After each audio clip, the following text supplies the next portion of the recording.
வணக்கம் நண்பர்களே, இன்றைக்கி வாங்க ஜெயாஸ் கிச்சனில் சூப்பரான பருப்பு கடைசல் முருங்கைக்கீரை வச்சு எப்படி பண்ணலான்னு பார்க்கலாம். இதுக்கு 1 கப் அளவுக்கு துவரம் பருப்பு, ஒரு 1/4 கப் அளவுக்கு மட்டும் நம்ம சிறுபருப்பு சேர்த்திக்கலாங்க.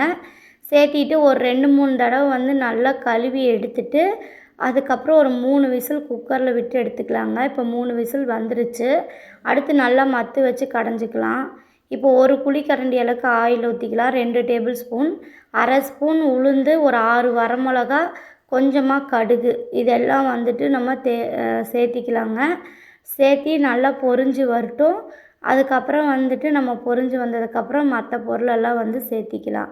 இப்போ பாருங்கள், நான் பூண்டு எடுத்து வச்சுருக்கேன். இந்த பூண்டு நல்லா குட்டி குட்டியாக நறுக்கி போட்டுக்கோங்க.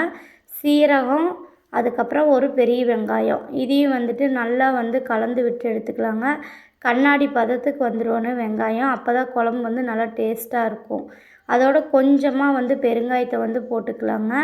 அதோட ஒரு 2 பெரிய தக்காளி நான் எடுத்திருக்கேன். நல்லா பெருசாக இருக்கிற மாதிரி ஒரு 2 தக்காளி எடுத்து வதக்கி விட்டுட்டு 1 டீஸ்பூன் அளவுக்கு கல் உப்பு போட்டு வதக்கினோம்னா நல்லா ஜூஸி ஆயிருங்க.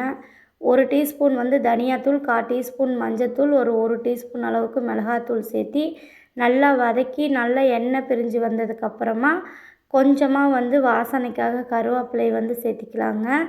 சேர்த்திட்டு நல்லா கலந்து விட்டு எடுத்துக்கலாம். இதுக்கப்புறமா நம்ம எடுத்து கழுவி வச்சுருக்கிற நம்ம முருங்கைக்கீரையை சேர்த்திப்போம்.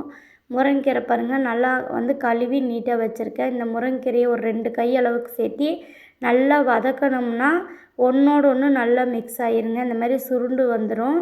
இப்படி சுருண்டு வந்ததுக்கப்புறமா நம்ம வேக வச்சுருந்த பருப்பு தூக்கி ஊற்றிக்கலாங்க. நல்லா 1 நிமிஷம் நம்ம கலந்து விட்டதுக்கப்புறமா நம்ம பருப்பு தூக்கி ஊற்றிக்கலாம். பருப்பு ஊற்றி நல்லா கலந்து ஒரு கொதி வந்துச்சுன்னா நம்மளோட முருங்கைக்கீரை பருப்பு கடைசல் சூப்பராக ரெடியாகி வந்துடுங்க.